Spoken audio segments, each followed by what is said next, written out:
Bez poklopca za baterije.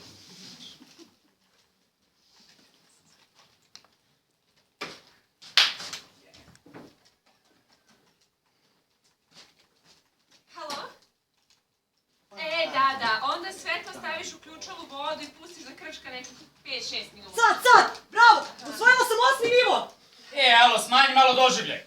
Ima tople vode u bojleru. Ajde. Zvono! Zvono! Sad u sred ruke. O, šta je sad opet neka čestica? Ja želim. Jedna preporučena pošiljka za vas. Od izvršitelja je Izvršitelj? Kakav izvršitelj? neko rešenje. Potpišite molim vas da ste je primili. Mi to nećemo primiti. Ali ovdje je naše ime i prezime i naša adresa. Greške nema. Vratite to, napišite da je primalac nepoznat. Da se ocelio, umro. Naželjajte bilo šta. Ako ne primite i ne potpišete ovu pošiljku od izvršitelja, rešenje će biti okačeno na ovoj tabli suda. Ali to vam isto kao i da ste primili. Ne potpisuj. Gospodje, molim vas. Evo. Ne gine vam rešenje, to jest izvršitelj u stanu. Plenidbe stvari zbog duga. Dug? Kakav dug? Ova kuća nikome ništa ne duguje.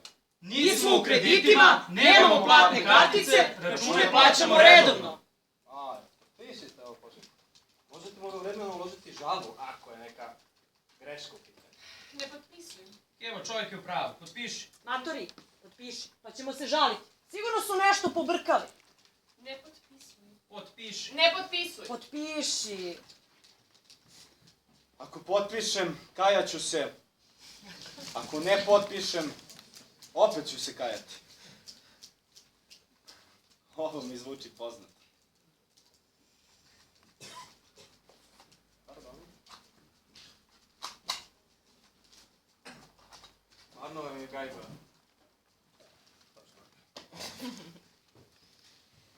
Doviđenja.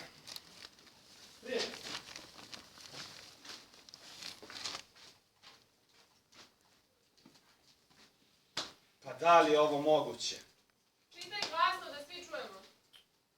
Izvršitelj taj i taj u izvršnom postupku izvršnog poverioca elektrodistribucija protiv izvršnog dužnika osobe te i te. Dakle, mene donosi sledeći zaključak. Određuje se sredstvo izvršenja određeno zaključkom izvršitelja broj taj i taj od tog i tog datuma tako što će se izvršenje sprovesti popisom, procenom i prodajom pokretnih stvari izvršnog dužnika. Ukoliko se uplata celokupnog iznosa potraživanja izvršnog poverioca elektrodistribucija zbog dugovanja za neplaćene račune za struju u iznosu tom i troškove izvršnog postupka u visini toj i toj ne može izvršiti u celosti prodajom zaplenjenih pokretnih stvari. Preostali dug će se namiriti tako što će se izvršenje sprovesti plenitbom zarade.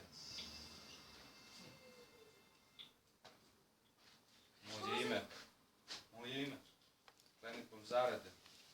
I drugih stalnih novčanih primanja izvršnog dužnika do potpunog namirenja duga. Zaplenjuje se 2/3 zarade, odnosno polovina novčanih primanja izvršnog dužnika, ukoliko isti po tom osnovu prima iznos manji od minimalne zarade.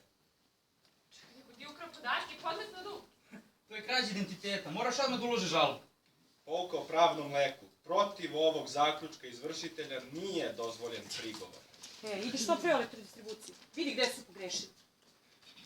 Ovdje piše da dugujem više od 200.000 za neplaćene račune za struju na adresi na kojoj nikada nisam stanovao.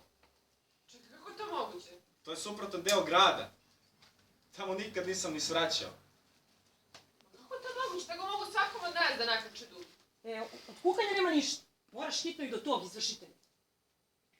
Moramo i policijsku stanicu. Da uzmemo potvrdu na toj adresi, nikada nisi bio prijavljen. Pođi ti do sudu da vidiš šta nam je činiti. Danas je krađa identiteta veliki biznis. Veći od prodaje ukradenih beba. Ma to nije moj problem, već državni.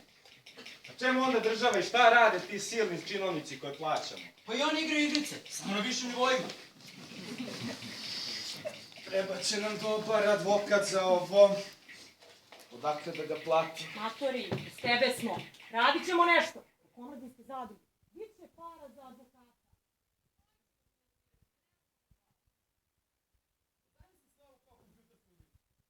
Smo na prvom nivou.